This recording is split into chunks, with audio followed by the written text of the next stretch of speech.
नमस्कार। आज हम उत्तरकाशी के रंग बिरंगे और कह सकते हैं अनोखे मेलों और उत्सवों की दुनिया में गोता लगा रहे हैं। हमारे पास कुछ स्रोत हैं जो इन बहुत ही जीवंत स्थानीय परंपराओं की तस्वीर दिखाते हैं। तो चलिए इन स्रोतों के जरिए समझते हैं कि उत्तरकाशी की सांस्कृतिक धड़कन क्या है और वो कौन सी अनूठी परंपराएं हैं जो इसे इतना खास बनाती हैं। और देखिए, शुरुआत करते हैं एक ऐसी चीज से जिसने मेरा ध्यान खींचा। सोचिए, एक ऐसा मेला जहां लोग धनुष बाण से बाकायदा युद्ध जैसा खेलते हैं। इसे ठोटा खेलना कहते हैं। है ना दिलचस्प? आइए इसी तरह की और भी कई परतें खोलते हैं। अच्छा, तो ये ठोटा खेलना, ये किस मेले की खासियत है और ये मेले लगते कहाँ कहाँ हैं? मतलब कुछ जगहों के नाम। हाँ, ये जो रोमांचक ठोटा खेलना है, ये बिस्सू मेले का मुख्य आकर्षण है। ये मेला विषुवत संक्रांति पर लगता है, खासकर टिकोची, किरोली, भुटानू जैसे गांवों में। और जो लोग इसमें हिस्सा लेते हैं ना, उन्हें ठोटोरी कहा जाता है। मजे की बात ये भी है कि यही मेला आप देखिए देहरादून के चक्राता और जौनसार बहबर तक फैला हुआ है। इससे पता चलता है कि कितना व्यापक है। ये सिर्फ एक खेल नहीं है, मतलब ये समुदाय की वीरता और एकजुटता का भी प्रतीक है एक तरह से। वाह, यानी वीरता और परंपरा का संगम। अच्छा, और क्या कुछ मेले किसी खास समुदाय या फिर देवी देवताओं से भी जुड़े होते हैं?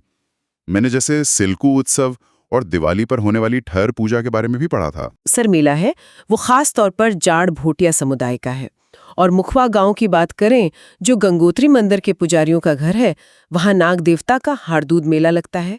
तो ये दिखाता है कि कैसे हर समुदाय और हर देवता का अपना एक खास स्थान है इन उत्सवों में। देवताओं की बात चलिए तो मैंने कई शिव मेलों का भी जिक्र देखा, मतलब शिवजी से जुड़े हुए। हाँ, शिवजी तो यहाँ बहुत पूजे जाते हैं। देखिए, नौगांव में डांडा देवराना मेला है, वो रुद्रेश्वर महादेव का है। फिर पुरौला के पास रामा सिंह राय में कमलेश्वर महादेव का मेला लगता है। और यमुनोत्री के नजदीक खरसाली गांव है, वहां सोमेश्वर देवालय है जहां बड़ा मेला लगता है।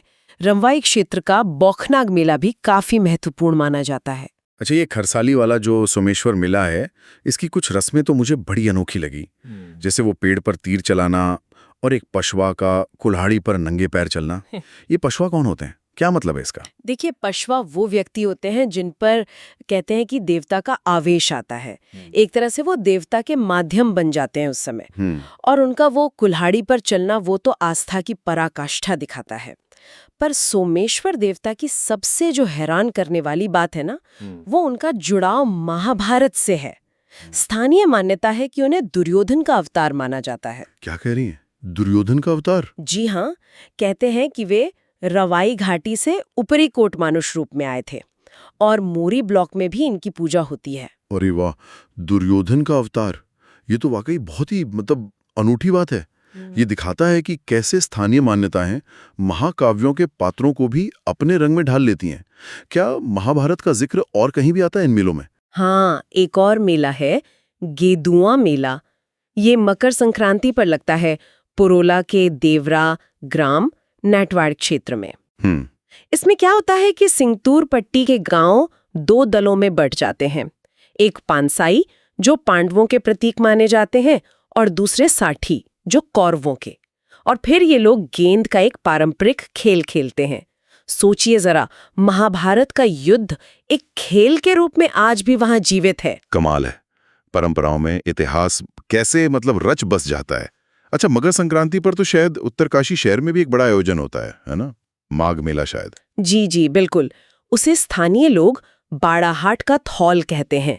ये 14 जनवरी से शुरू होता है और करीब 7-8 दिन तक आजाद मैदान में चलता है। और इसकी शुरुआत होती है हरि महाराज के ढोल और कंडार देवता की डोली के आगमन से। ये इसकी गहरी धार्मिक जड़ों को दिखाता है। ये सिर्फ मेला नहीं होता, बल्कि पूरे इलाके के लिए एक बड़ा सामाजिक मिलन स्थल बन जाता है।